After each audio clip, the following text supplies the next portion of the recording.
শ্রীমদ্ ভগবদ্গীতা যথাযথ তৃতীয় অধ্যায় কর্মযোগ শ্লোক নাম্বার 11। দেবানো ভাবয়াতেনান তে দেবা ভাবয়ান্তবঃ পরস্পরম ভাবয়ান্তাহ শ্রেয় পরমাবশ্যথ। শব্দার্থ: দেবান দেবতারা, ভাবয়াতা সন্তুষ্ট হয়ে, আনেন এই যজ্ঞের দ্বারা, তে সেই দেবা দেবতারা, ভাবয়ান্ত প্রীতি সাধন করবেন, তোমাদের, পরস্পরম পরস্পর, ভাবয়ান্ত প্রীতি সাধন করে, শ্রেয় মঙ্গল, পরম পরম, অবাপস্থাৎ লাভ করবে। অনুবাদ: তোমাদের যজ্ঞ অনুষ্ঠানে প্রীতি হয়ে দেবতারা তোমাদের প্রীতি সাধন করবেন। এইভাবেই পরস্পরের প্রীতি সম্পাদন করার মাধ্যমেই তোমরা পরম মঙ্গল লাভ করবে। তাৎপর্য: ভগবান জড়জগতের দেখাশোনার ভার ন্যস্ত করেছেন বিভিন্ন দেবদেবীর উপর। এই জড়জগতে প্রতিটি জীবের জীবন ধারণের জন্য আলো, বাতাস, জল আদি প্রয়োজনীয়তা অপরিহার্য।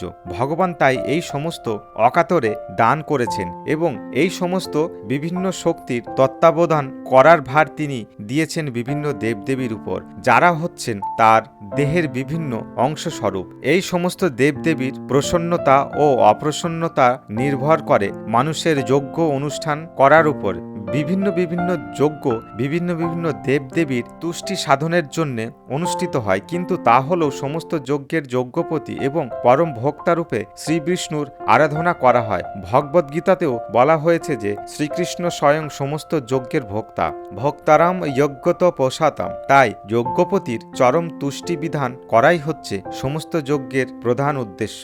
এই সমস্ত যজ্ঞগুলি যখন সুচারুরূপে অনুষ্ঠিত হয় তখন বিভিন্ন বিভাগীয় প্রধান দেবদেবীরা সন্তুষ্ট হয়ে প্রচুর পরিমাণে প্রাকৃতিক ঐশ্বর্য দান করেন এবং মানুষের তখন আর কোনোভাবেই অভাব থাকে না। এইভাবে যজ্ঞ অনুষ্ঠান করলে ধন ঐশ্বর্য লাভ হয় ঠিকই, কিন্তু এই লাভগুলি যজ্ঞের মুখ্য উদ্দেশ্য নয়। যজ্ঞের মুখ্য উদ্দেশ্য হচ্ছে জড়বন্ধন থেকে মুক্ত হওয়া। যজ্ঞপতি বিষ্ণু যখন প্রীতি হন তখন তিনি জীবকে মায়ের বন্ধন থেকে মুক্ত করেন। যজ্ঞ অনুষ্ঠানের ফলে সব রকমের কার্যকলাপ পরিশুদ্ধ হয়। তাই বেদে বলা হয়েছে, আহার সদ্য সত্য সদ্য সত্য সদ্য ধ্রুবা স্মৃতি স্মৃতি লভ্যে সর্বগ্রন্থি নাম বিপ্রহ মোক্ষঃ। যজ্ঞ অনুষ্ঠান করার ফলে খাদ্য সামগ্রী শুদ্ধ হয় এবং তা আহার করবার ফলে জীবের সত্তা শুদ্ধ হয়। সত্তা শুদ্ধ হওয়ার ফলে স্মৃতি শুদ্ধ হয় এবং তখন সে মোক্ষ লাভের পথ খুঁজে পায়। এইভাবে জীবের চেতনা কুলুষমুক্ত হয়ে কৃষ্ণ ভাবনার পথে অগ্রসর হয়। এই শুদ্ধ চেতনা সুপ্ত হয়ে গেছে বলেই আজকের জগৎ এই রকম বিভ্রান্ত হয়ে পড়েছে।